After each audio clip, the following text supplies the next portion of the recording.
And welcome, folks, to the talk show, Let the Truth Be Told. I'm your host, Pastor David. And, folks, we got a great conversation that we're going to have today.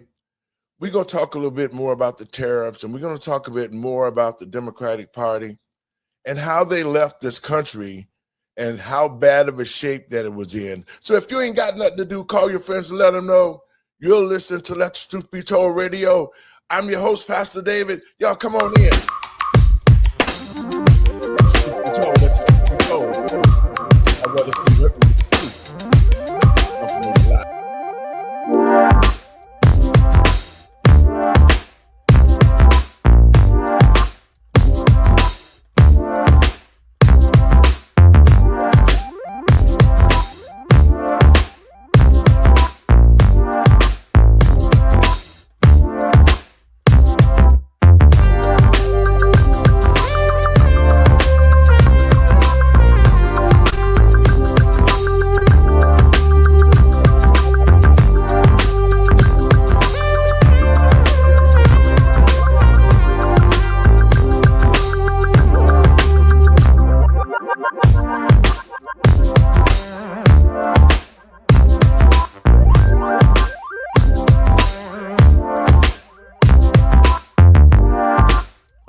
I'm your host. Thank you. I'm your host, Pastor David. And listen, we got a great conversation today. So first, let me give all praises to God and my Lord and Savior, Yahshua of Nazareth. And I want to welcome everybody to the show. Folks, I want to ask that you continue to share the show. Go to our Rumble channel and subscribe. That's David Low 1057, but if you put rumble.com in /user/David Low 1057 and subscribe to the channel. Also subscribe to our Moments of Truth channel on YouTube. That's momentsoftruth.com, 9920.com, and join it. Don't cost you nothing. But like I said, we're getting prepared to go to a new network. We'll have Roku, we'll have Fire, we'll be all over the country. And we're going to continue to bring information to the American people and patriots across this country so we can break it down and explain things to you and show you exactly what's going on, because we don't need to get caught up with another situation of what we saw in the last 4 years. And in saying that, let me get my co-host in. Hey, Doc, how you doing? I'm doing well. How are you? Good. Now, Doc, let me lay the groundwork for this. To the American people and patriots across this country, what we're seeing is a last-ditched effort. And to athletes, that's like you got like 0.0 seconds on the clock, and you got receivers, and you just throw the ball down to the end zone, hoping for somebody to catch it. Yeah, Hail Marys. Yeah, that's the reason why I'm laughing is because it's really serious that what we are seeing a total meltdown of the Democratic Party. And it should be so, because the American people deserve proper leadership. And as I've spoken, as taxpayers, America is a corporation, Doc. And so we deserve to have government that could make us debt-free. And now to the American people and patriots across this country, all of us, even Democrats, we pay taxes. I'm appealing to common sense right now. Our common sense should say that if we run the government and we pay politicians good salaries to make sure they take care of the best interests of the country, and if they are not doing that, the American people and patriots across this country, they need to know about it. Your thoughts, Doc? Yeah, I mean, I usually say this on the regular. If I had my way, they'd be in prison, the House and the Senate. They would just be in jail right now. They would not be able to stand before us because they are not doing their jobs. As a citizen, I expect you to do your job. As a shareholder of this company, I expect you to do your job. Either way, you need to do your job. You do not get to dictate to me what's going to be done. You're supposed to do what is, according to the Constitution, really stand up for this country. And there are far too many congressmen and women who have sold out to the point that they've just sold out our country to other countries, and it needs to stop. Well, you know, the open door policy that have been had for years until President Trump's first term, the borders was being used accessible, you know, for a lot of people who wanted to bring people in. They could bring them through Canada. I mean, it was more of a subtle type still into the country. But when the Biden-Harris administration got in, it was like, we don't even care.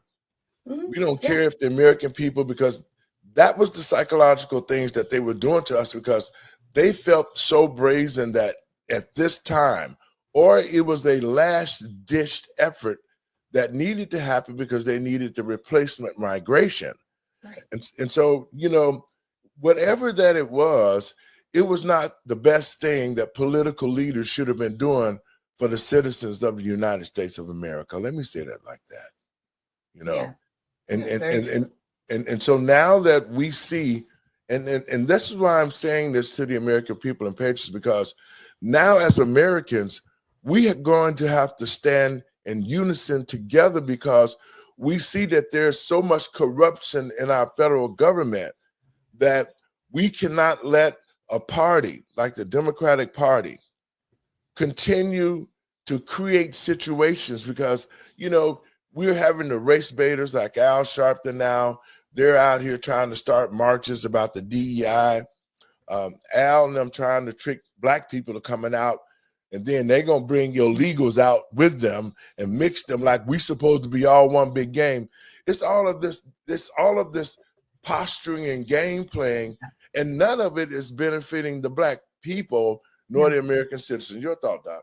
It's not. And you know, and I think, and one thing that I see as a positive is that the Black community is starting to see this. It's like, no, we're not going to come out so you can exploit us and use us to your benefit. It's like, that needs to stop. It's almost like, okay, well, we need the Black people because they have all the civil rights, they have the sympathy. And so without them, we can't get this done. So they're just rallying people behind these identity politics.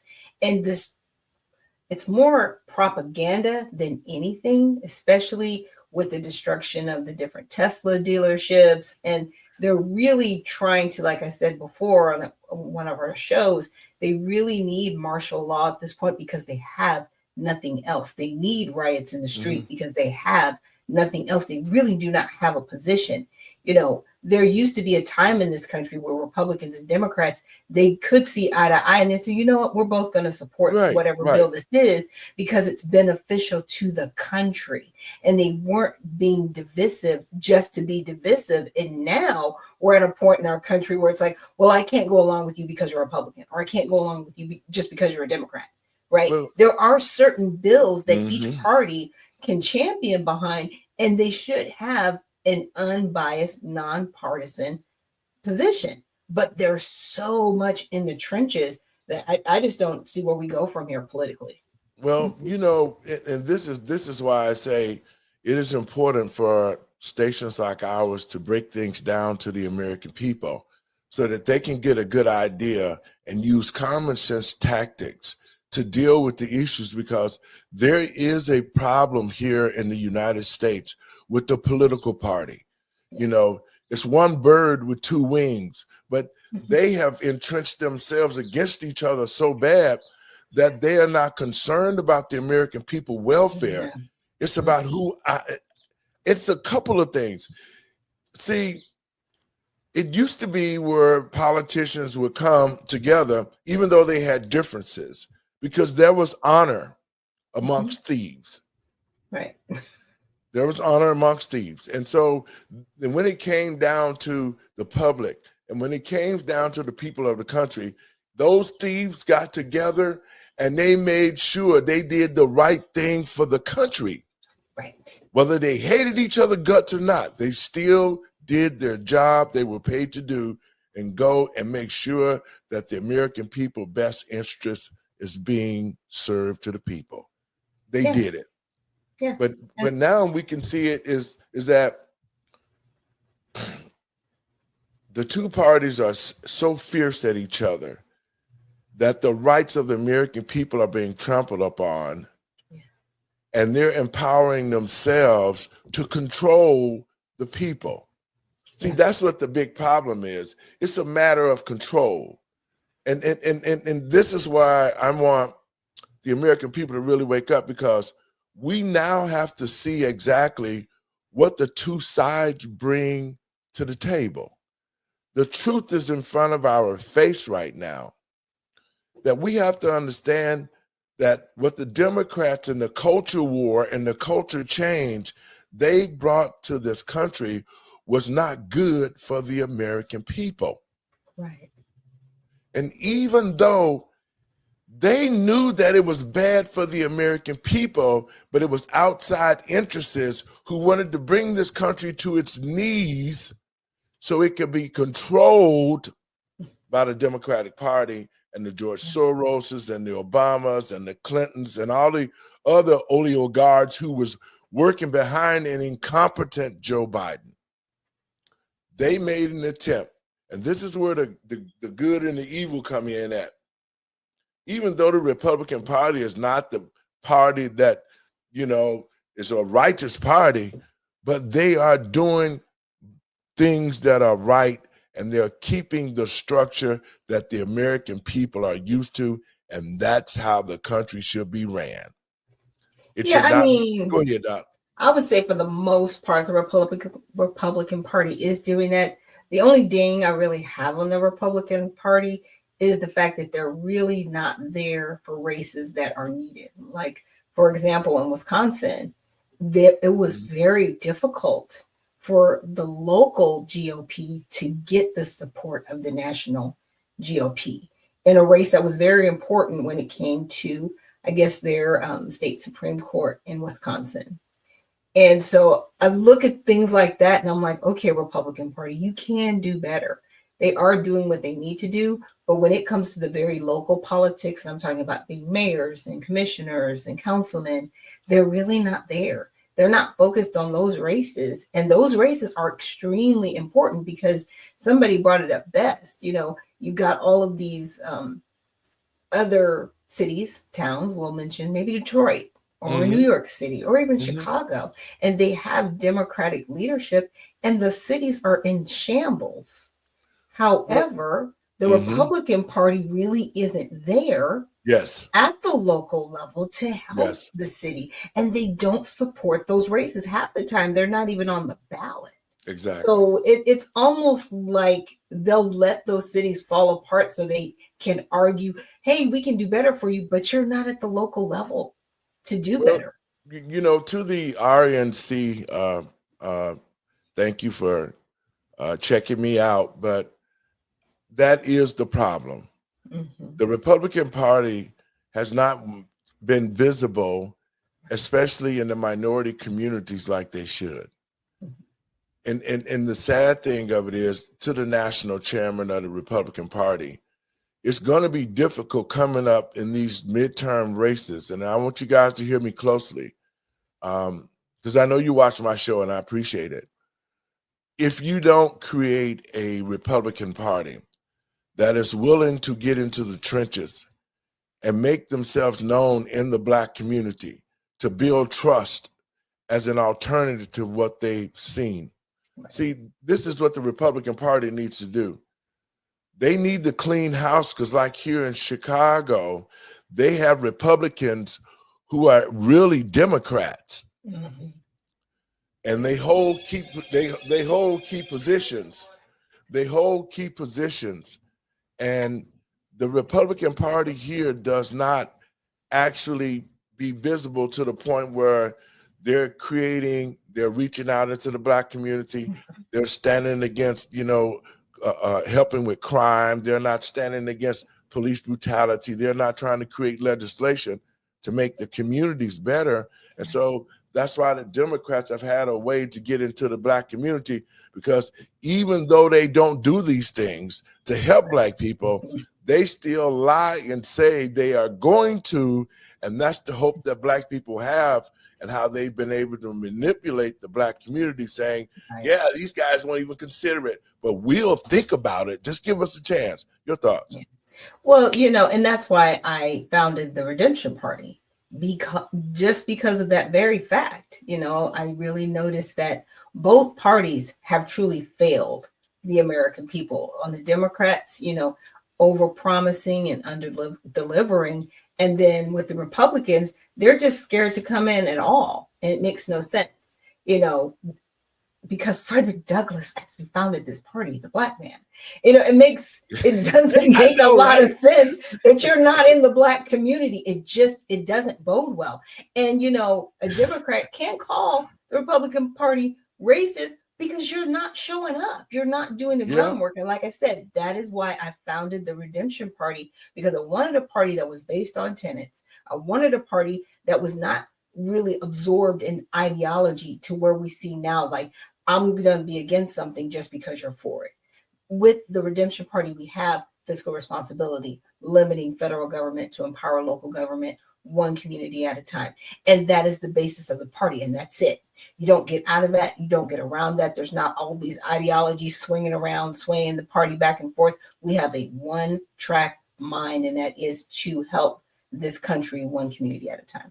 Well, if the RNC is to be successful, and creating and bridging the gap between themselves and the minority community, especially in the Black community, then they have to get some boots on the ground, and they have to be sincere about helping the community and not just doing it for a photo op. And I think that's what's happening a lot here, like here in the state of Illinois. They have a party, but then it's a lot of infighting going on with each other. Mm-hmm. Just like any other thing. But at the end of the day, they have to, it's their job and responsibility to the people that they represent. They have to come to some conclusion and make some solutions and implement them into the communities. And they're not doing that, because just like I've been trying to get in touch with the people at the RNC. Y'all watch the show. Y'all got my number. Y'all call me and I can tell you exactly what needs to be done if you're going to be a real player or an alternative organization that a Black man created like Frederick Douglass, on the things that you need to do to assist the Black community. And that's just the bottom line. It's got to be, no matter what party it is, because now Black people have stepped away from the Democrats, and rightfully so. Exactly. It's rightfully so. Malcolm said it best: do not put all of your eggs in one basket. And that's what Black people did.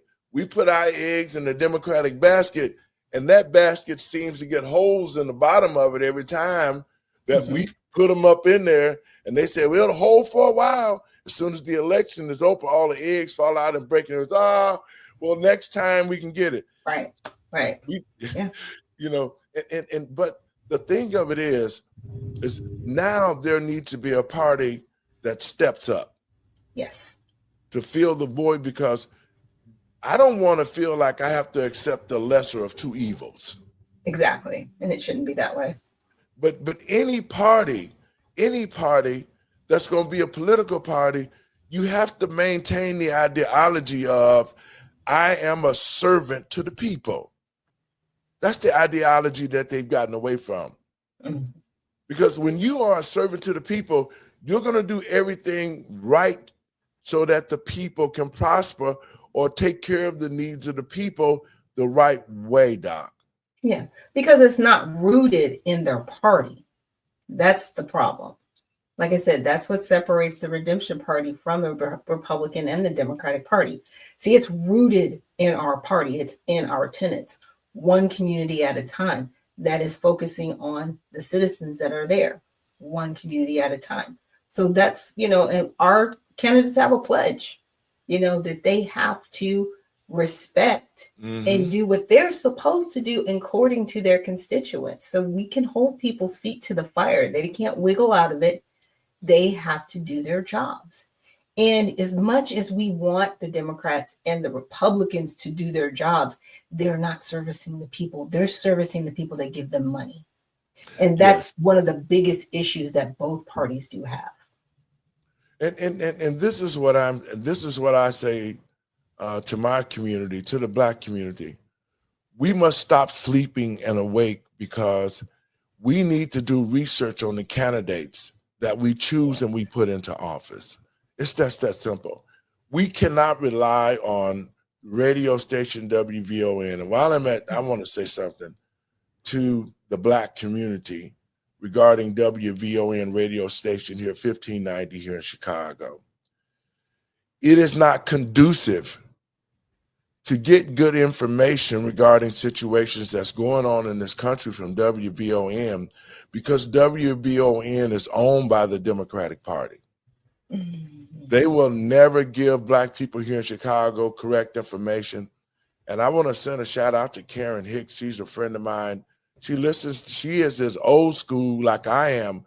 We grew up on WVON radio when it was Purvis Spann, the blues man, Herb Kent Cool, and all those old school DJs and personalities who helped build Chicago and help build the Black community with their news, putting out good news, putting out information to the Black community where there was opportunities.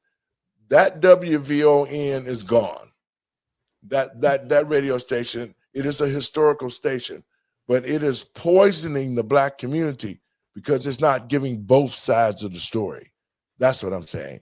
And WVON, you have broken the code of journalism, because it's always two sides, it's three sides.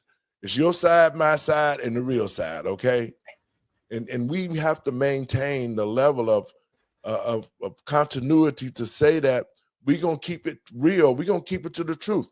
And WVON is not doing that, and I wanted to put them on blast.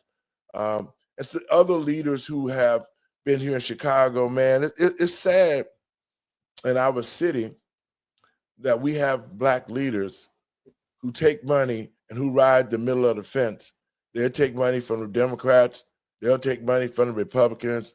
They have no honesty nor integrity, or really want to help the Black community, but help themselves. And so it's that divided house. But somehow I'm trying to let Black people know this. As individuals, use your common sense, because do the research. Take your phone out and look at what a candidate brings to the table. And then you can choose wisely. We cannot rely on what grandmama was a Democrat or my old daddy was a Republican. We cannot, as a community, we cannot rely on the media and anybody else to tell us who we should vote for or who they think might be best for our community. It's time for Black people to awake. We need to research programs that are not good for us. We need to turn those programs down because they're not being ran the proper way to achieve positive results. Doc? Yeah. And you're so correct. And it's very unfortunate that, they can use the media in a way, but it can be a positive, right? Because at least you know what they're saying, right? And researching it for yourself, because we have to. And it's unfortunate that it's allowed to have propaganda be placed on the American people. That Smith-Month Act really needs to be reversed and put back to its prior usage, prior to 2012, I think, where because Barack Obama changed it to where it was okay to disseminate propaganda on the American people. But I really want to make this call to Republicans. I was like, okay, you guys are in charge of the House and the Senate, fix it. Or are you using it to your benefit as well? right? Because when I see things like that and I'm like, you're not fixing it, then that means you're using it as well. And you really don't care about the American people. Doc, I got a couple of videos I want to queue up so our viewers can get some receipts on what we're talking about. The continuation of the Democratic Party to paint fear and make it seem as though the country is collapsing because of the tariffs that President Trump is administering to the foreign countries. But think about this. Look how bad that our economy's been for the past 4 years, how we've been hated and disrespected, the corruption, the culture changes.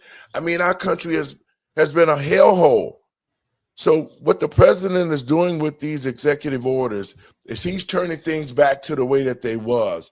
And the Democratic Party, I keep saying it specifically, they're filing lawsuits, they're trying to incite riots, they're creating all sorts of diversions because when President Trump took office and he created Doge, and then they started telling the American taxpayers where their money going, then the Democrats, they're guilty. And some of the Republicans too. But more than ever, the Democrats are guilty for stealing taxpayer dollars. And this Doge thing caught them off guard. They were not able to steal more money.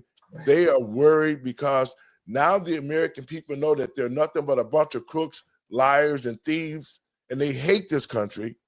Yeah. And it's coming out, and it's about to be proved. So to the American people of patriots across this country, don't listen to this foolishness with what the tariffs going to do and this and that. I'm telling you again, as a financial person, what President Trump is doing is he's forcing other countries to pick up their end that they have not done for years. So the strategy with the tariffs will increase our economy just as soon as they get through crying and whining. Check this out. Points. Investors went running after President Trump unveiled his global tariffs. The Dow selling off nearly 4%, the S&P 500 down nearly 5%, and the tech-heavy NASDAQ getting hit the hardest, dropping nearly 6%. Thursday marked the NASDAQ's worst day since March of 2020, and this is the fifth largest point drop in the history of the Dow Jones Industrial Average. Okay, this sounds bad. I know a lot of people are freaking out, looking at their 401ks, and they're worrying, and I get that. But is now really the time to panic? It's to be expected. This is a patient that was very sick. We really inherited a terrible economy, as you know, with a lot of problems, including loss of manufacturing and plants closed up all over the country. A sick patient that went through an operation on Liberation Day, and it's going to be a booming country. Now I want to stop it. Now, your thoughts on that, Doc? Yeah, and I know what he was trying to do and just give people a visual. It's like, sometimes when people do have operations, their blood pressure may drop. Obviously, they're going to have scars from healing, but it's going to take time for them to recover. Yes. Right? So once you cut out anything that is not supposed to be there, you're going to have time to recover. And that's the mode that we're in now. A lot of the sell-off that people were freaking out. It's like, yeah, because now it's a level playing field. Yes. Now you're going to have to pay, let's just say, for example, if we were paying 25%, now you're going to have to pay 25% to have your goods over here. Just like we have to pay 25% to have our goods over there. And that's the fair trade going on with the tariffs. They're no longer going to be able to flood our country with their products at a lower tariff, right? Yes. And then we put our goods over there, and they're just like, oh, well, you have to pay a higher tariff for your things to be over here, and then really not even sell our goods over there. Right. Yes, there are American countries in China, but the only reason they're there, and this is very scary, and they're getting the discounts that they're getting, because China's like, well, we'll give you this massive discount to be here, to produce your products here, but we have to be involved. and we have to know everything that you're doing. Our government has to be involved with your company. And that's a scary thing. And so now it's like, oh, we're not going to be able to be an American company here in China and then ship our goods back over to the United States at a cheaper rate. Exactly. Right. And then have the American people buy it from us. That's not going to happen anymore. Exactly. That's not going to happen. And see, that's why I'm playing these. This is why my ideology of it is we take our time and we explain this, because when people hear it on the news, it doesn't sit in. It's like, oh God, my stocks and all of this. But what we've been under is an illegal system that the Democrats were doing a lot of insider trading during COVID. They was doing insider trading after Republicans COVID. too, they're guilty. Yep, they both were, but at the same time, that wasn't the time for that, because our country we needed to be brought back to a place. But to the American people and patriots across this country, they never meant for us to be brought back to a place of where we're coming right now. Right. And so that's what I'm telling folks. We have to really understand what's going on, the dynamics of the tariffs and how they operate in the financial world. And what President Trump has done, he is a genius, because now all of the leaders who was talking that crap about not paying the tariffs or we were finna go to war, now they're saying, guess what? You're right. We're going to pay our back taxes, and we're going to make sure that we can do business with you, because we've been able to do anything we wanted to do under the other administration. I'm going to play a little bit more of this clip. I want you to watch this. $1,000 without college degrees go MAGA? Why did that happen? And fast forward to yesterday, Liberation Day. Who's happiest today about Trump's reciprocal tariffs? Well, obviously not Wall Street, not those who raked in big money offshoring jobs. In fact, they're busy trying to scare you into turning on Trump. The sky is falling. The sky is definitely falling. New fears of an American and maybe global recession. This is one of the biggest down days since COVID. What makes this one different is that it's not a market event. Secondarily, it is. It's really an event that impacts the real economy, Main Street. Nothing is safe. There is really nowhere to hide, because retail is generally an important sector. Ignore the noise. Take a breath. Remember what Trump said about the tariff doomsdayers on Wednesday? Never forget, every prediction our opponents made about trade for the last 30 years has been proven totally wrong. They were wrong about NAFTA. They were wrong about China. They were wrong about the Trans-Pacific Partnership. In my first term, they said tariffs would crash the economy. Instead, we built the greatest economy in the history of the world. No one has been more consistent over the years, Your thoughts, Doc. And that happened. Yeah, and he wasn't wrong. But see, right after that, COVID hit. And a lot of people don't remember. It's almost like, okay, now we have, and COVID literally destroyed our country, because it broke down the whole supply chain on purpose. Because now they're turning around and saying, well, COVID wasn't that bad. Actually, it did have a 99% recovery rate. Oh, yeah, we probably shouldn't have shut down. They did all that stuff on purpose. And they knew it. I mean, Dr. Fauci and them knew about the vaccination. They knew that this stuff could have been cured with ivermectin. They knew all of this, but they created such a fear.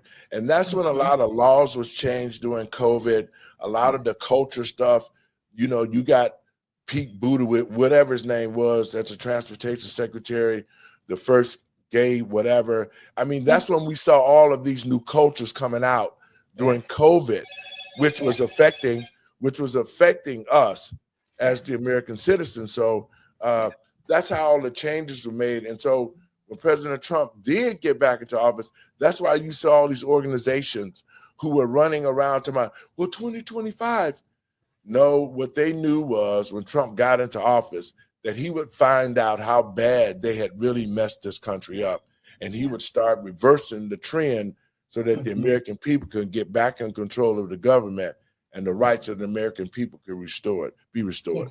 Yeah. Listen, now, on the tariff side, they continue to act as if tariffs are going to destroy the country. I'm going to play a little bit more of this. And calling out the globalists' grandiose promises than Donald Trump. I'd make our allies pay their fair share. We're a debtor nation. Something's going to happen over the next number of years with this country, because you can't keep going on losing $200 billion, and yet we let Japan come in and dump everything right into our markets and everything. It's not free trade. If you ever go to Japan right now and try to sell something, forget about it, Oprah. Just forget about it. It's almost impossible. They don't have laws against it. They just make it impossible. They come over here, they sell their cars, their VCRs, they knock the hell out of our companies. The poorest person in Kuwait, they live like kings. And yet they're not paying. We make it possible for them to sell their oil. Why aren't they paying us 25% of what they're making? It's a joke. Your thoughts? That was 1988. Now, wait a minute. Listen to this. To the American people of pages across this country, that was Donald Trump in 1988 saying the same stuff he's saying now that he was saying way back then. Why are we... So how can we not trust him? Because he already knows. He had that ideology way back then, and he knew what needed to be done to help the country get back on track. Yeah, because he's a businessman.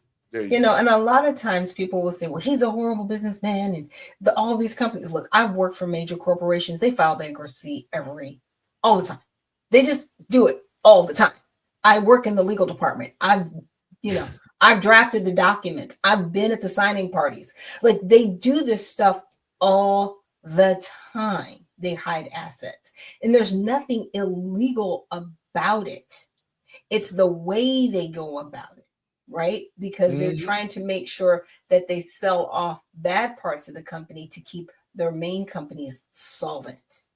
All right. So a lot of times, like I said, people will say, well, he's a horrible businessman. Well, his name is on a lot of buildings around the world. Sure is. I don't think he's a horrible businessman. Now, you may not like the way he goes about doing business. There's a difference, because he is a bull in a china shop. Like, he will just like completely destroy and demolish everything that he needs to, and is like, okay, let's build it back up again. Let's go. But that's what our government needs right now, because for far too long we've been dealing with we need to save money here and there, so we'll get it done. And then they get like 5 seconds of pushback, and they're like, okay, we'll stop. Reagan's been trying to do this. Now, let me it's crazy. Let me to the American people and patriots across this country. I hope you saw what I saw. Okay. In 1988, Donald Trump was on an up-and-coming Oprah Winfrey show. Yes. Oprah didn't have a dime. But her show ratings went up when she had Donald Trump on her show, and then she went on to become who she is today. Right. Now, if they were friends back then in 1988, why all of a sudden, as the years went on, they've been friends, but the moment he saw that the Democrats were going to do what they would, see, I kept telling people, I said, when Trump got out of the Democratic Party, he saw what they were going to do with the culture war, he saw all of that. Yeah. And Oprah and them was part of it. And that's why they hated Trump, was because he tried to tell the American people, hold up, wait a minute, they finna do some unsavory thing. They finna change they're gonna destroy this country. And he saw that. And it wasn't until when he jumped out the Democratic Party and started to he even tried to warn the Republicans. Yeah, because he wanted to start his own party. And the Republicans were like, please don't do that. Please don't do that. Because they knew if he started his own party, they'd have been done. Well, he already started. It's called MAGA. Yeah. Within the Republican Party has definitely swept across the party. Now, there are still some that, claim to be true conservatives, which is fine. There are some that are against, making America great again, because they see it as a cult. And it's an interesting culture, because I do know some Republicans, and it's sad because just like the Democrats, they really need to go back to the drawing board. Yes. Excuse me, and build up their party. That's it. You need to stop, say, what is our focus beyond ideology? What do we truly stand for? And then move forward. It's like they're refusing to do that, because without the ideology, they cannot keep up the confusion. And of course, their donors aren't going to like it. And you got to realize donors play both sides. They They do. play both They parties. do. They They will do. invest money into both parties to keep this argument going so that you think you have choice. And the thing is, we do have choice. We need better politicians that are not going to take the dark money. And that's the truth, and that's why I urge Christians to run for office and do the right thing. You don't have to be a Christian. You just have to do your job. That's it. If the politicians just did their job, if they fulfilled their job description on what they were going there to do, create legislation, create services, and all sorts of stuff to take care of the U.S. citizens. If the politicians just did their job and was happy with the pay that they're getting, the six-figure salaries and all the perks, and this country would run smoothly. Yes. But when you throw lying and cheating and stealing and dope and all the rest of that stuff into a government like it is, and our government was and our government still is, because they still doing the same stuff. They've doubled down and say, we don't care if the American people know how bad we are. We still gonna keep lying. We still gonna keep telling people he's a racist. All of these things continue. You would think the Democratic Party would go back to the drawing board. They would sit down. They would try to do something positive in the communities they say they're gonna help, without all the lying to my, well, give me the burger today and I'll pay you next Tuesday. That old Popeye stuff. You know what I'm saying? Yeah, So, I mean, they're tripling down on their position, having men in women's sports. They're still tripling down on that. Even here in the state of Georgia, they had a vote to no longer fund transsexual surgeries in prison. Okay, hear me out. we don't want to pay. We had to create a bill here in Georgia to say we're not going to pay for that. And guess what? The majority of the Democrats, when the vote came up, they walked out. They just refused to vote. Now, there were 2 Democrats that voted no against it, right? And all of the Republicans voted yes, we're no longer going to fund this. And I'm like, wow, for all of those Democrats that walked out, guess what? That was your vote. But you chose not to have a position, which means that you support it. You still support it. Just because you didn't vote doesn't mean you don't support this. You support this. Well, you do. The transgender movement was one that had to be pushed at the particular time, because they knew that they were going to lose the election and they had to still win. And they had to go all the way out in the last 4 years to put stuff into place so that they could have a fighting chance if they lost. And that was their, they said, well, you know what? We're going to do everything we can in these 4 years with Joe Biden and Kamala and Barack. And then whatever we can get out of that, whatever they reverse, we're going to fight like hell to keep it. I think that's one thing that should have been done. There should be no men in women's sports. That's why women wanted sports for their own self. They wanted to compete against their own selves, just like men competed against other men. So, I mean, that's what the Democratic Party is pushing. They're pushing a culture, a new culture, a new race of people. That's what the trans were. They're supposed to be not the race that God created, but a race that was created by Barack Obama and his friends. Yeah. And it's crazy because nobody wants this. No one wants this. Like a lot of the reason why people are leaving the Democratic Party is because of that. They do not want this, but they still don't care. They do not care about their constituents. They're like, nope, we're going to triple down on this. I mean, I saw a video the other day. The LGB, they're lesbian, gay, bisexual. They're like, we don't want to be a part of the rainbow coalition of the LGBTQIA+. They're like, we're not a part of that. We're over here. Now, in my opinion, I'm like, when you have people that are lesbian, gay, and bisexual, and they're just like, that's too much for us. I mean, look. Well, it is a lot. It is a lot of people who are gay or that does not like what the groomers. That's what they're called. The groomers are doing. They are called groomers. They're groomers. They're the ones who are pushing it in the schools. They're the ones who are pushing it through the legislation. I mean, they're the ones who are making it a separation in the country on how people feel about, being homosexual. Yeah, because they're tired of MAPS being pushed as well, which is minor attracted persons. If people haven't heard of that, and that's pedophilia. And what the children have been going through is grooming pedophilia, being told, don't tell your parents what we talked about here. Why would you ever tell a child that? Well, the Democratic Party, and the Democratic Party set that into place in all the major cities, especially in the black schools. And the sad thing of it is you got black teachers going along with it. And then you have a lot of DEI hired teachers who are transes and all like that. They don't even have teaching degrees. It needs to go back, and the states need to implement the fact that if you are going to be a teacher in the schools with our children, you need to have to prove that you are capable. You need to have those degrees, and they need to be to a place where you can prove that you can teach. Because, with DEI, you don't have to have a degree. You just have to be a certain race. I'm gay, so I can get the job. And that's what they did.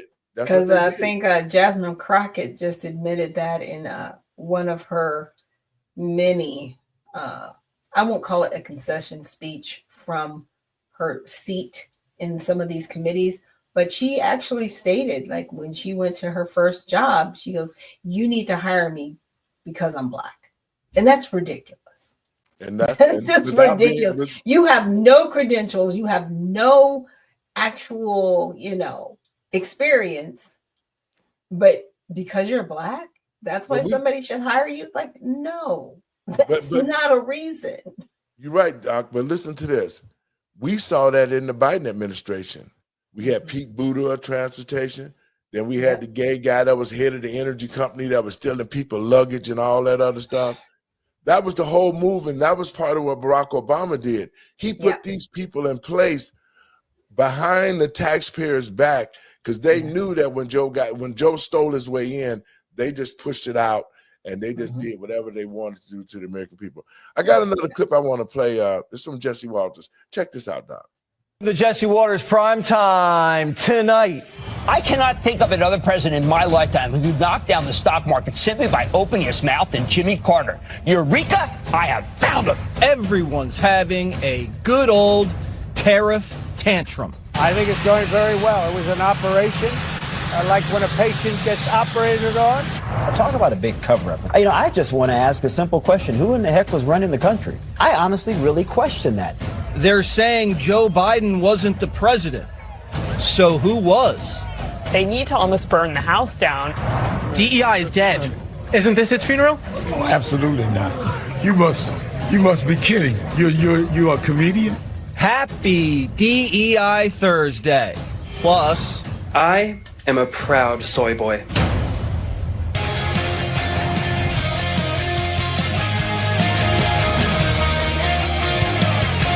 the operation's over. The doctor said it went well. The patient will be out in a minute, and you'll be able to say hi. It was an operation, like when a patient gets operated on, and it's a big thing. I said this would exactly be the way it is. We have $6 or $7 trillion coming into our country, and we've never seen anything like it. The markets are going to boom, the stock is going to boom, the country is going to boom, and the rest of the world wants to see, is there any way they can make a deal? Trump says the prognosis is that the patient will be stronger, bigger, better, and more resilient than ever before. But first, it has to heal. And healing takes time. Mm-hmm. The American economy is in pain. It's been walking around with a limp for decades. Emergency surgery was necessary. For 40 years, we have gone down that pathway. We've seen closing factories. We've seen rising inflation. We've seen the cost of housing so high that most Americans can't afford to buy a home right now. President Trump is taking this economy in a different direction. He ran on that. He promised it, and now he's delivering. And yes, this is a big change. I'm not going to shy away from it, but we needed a big change, Lawrence. We cannot keep going down the Joe Biden globalist pathway where we have $2 trillion of peacetime debt and deficits. We have manufacturing disappearing. That is not working for Americans. We've got to take this country in a different direction. Kamala Harris admitted during the campaign that the American dream was dead. She didn't have to say it, but we all knew it. Her boss and his gang killed it. American workers haven't gotten a real raise in 30 years. And the saddest part is our own companies conspired with the politicians to keep it that way. They moved factories out of the country, used dirt cheap foreign labor, and sold the product back into the country with no tariff and made a killing. And then they said, enjoy your cheap TVs. Well, what good's a cheap TV if you're barely making... Hold up, Doc. That's exactly... But I've been saying that for a minute, and people just kind of like, they sit there, look at me, and they're like, huh? Yeah.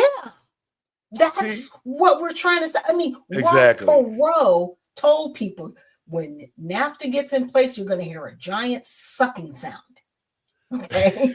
He wasn't wrong.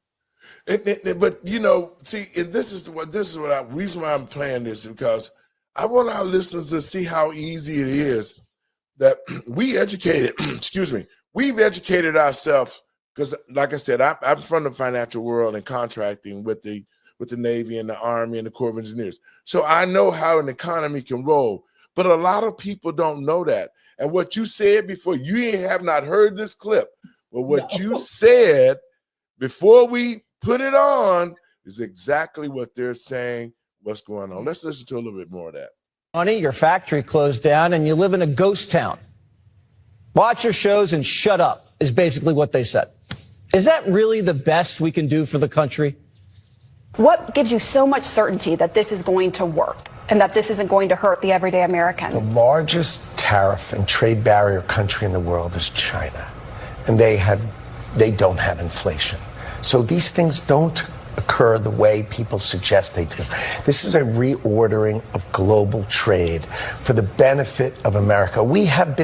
These people have all been living in our house. They've been driving our car. They come by and visit, open our fridge, and eat our food whenever they want. They've taken advantage of us. Today was the day of the beginning of saying, I'm sorry, you can't just live for free off of us. You have to pay. It's only been 24 hours since the surgery, and the media is already saying, they can't walk.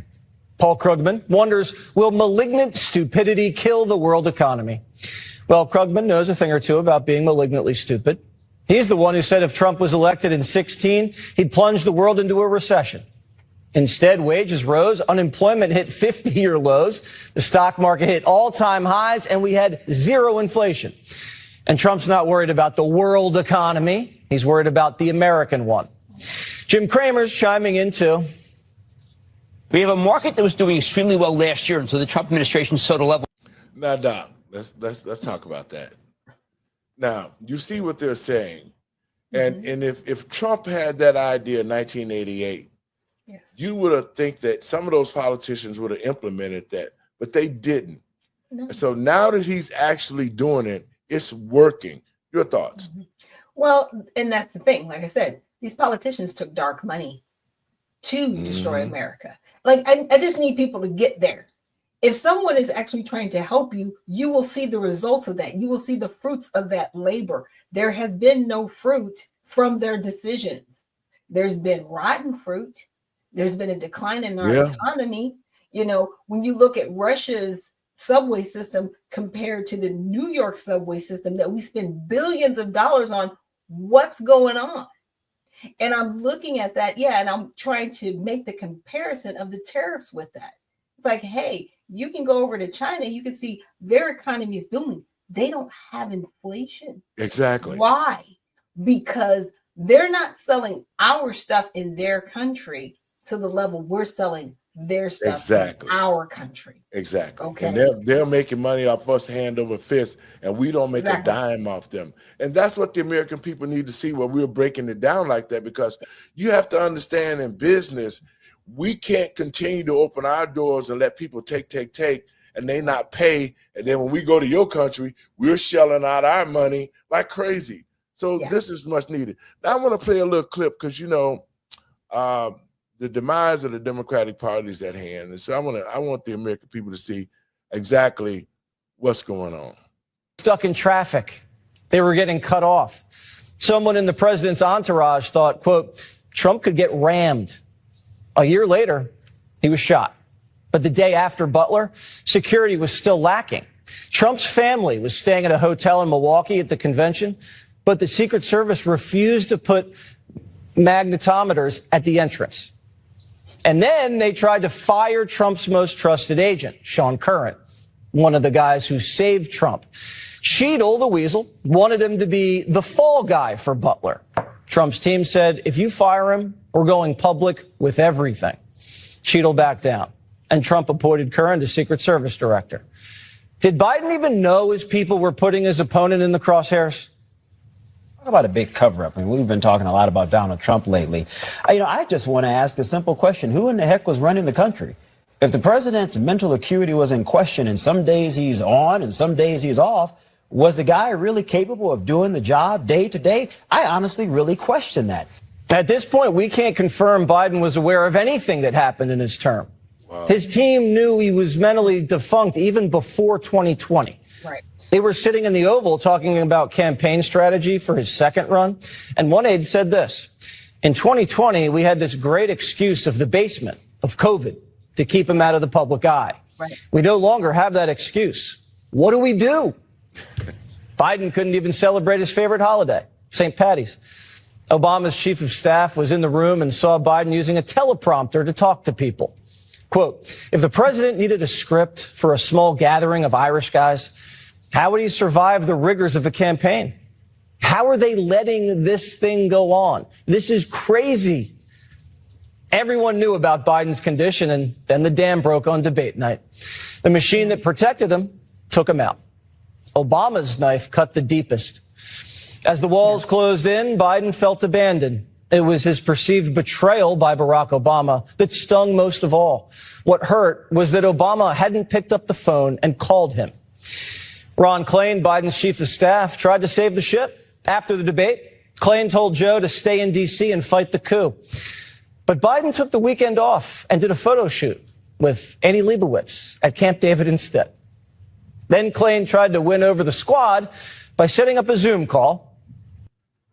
Now, Doc. It was a dumpster fire. Now we're going to talk about that before we get out of here.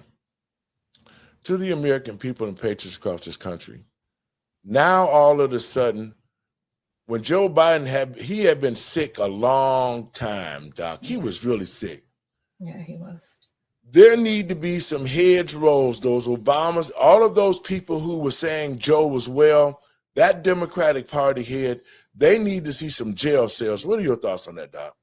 Well, Barack Obama said, I would love to have a third term. I would just need somebody to be the front man while I'm in their ear, in their earpiece. And he did that. That's what he did with Kamala. He did that with Kamala.